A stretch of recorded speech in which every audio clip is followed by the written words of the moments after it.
Hello, চলো আজকে আবারও একটা গোলাপ গাছ বসাই। এটাতে পিঙ্ক কালারের ফুল হবে আর সেন্টেড গোলাপ। এই গাছটার দাম নিয়েছিল 80 টাকা। চলো তোমাদের আজকে একটা গল্প বলি। 2018 অথবা 2019-এ আমার একটা পরীক্ষার সিট পড়েছিল শিয়ালদায়। তো আমি আর পিসি যথারীতি সেখান থেকে ফেরার সময় শিয়ালদাতে যে গাছ বিক্রি হয় না, দোকানগুলো রয়েছে, ওখানে যথারীতি এত ভ্যারাইটির গাছ দেখে আটকে গেছিলাম। আর সেখান থেকে পিসি বেশ কয়েকটা গাছ কিনেও এনেছিল। আজকে আমি যে গোলাপটা বসাচ্ছি, এই গোলাপ গাছটাও কিন্তু কিনেছিল।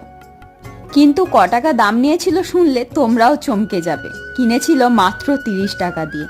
এরকম আরও অনেক ফুল গাছ কিনেছিল যেগুলো অনেক কম দামে পেয়ে গেছিল। বর্তমানে সেই গাছের দাম ডবলেরও বেশি হয়ে গেছে।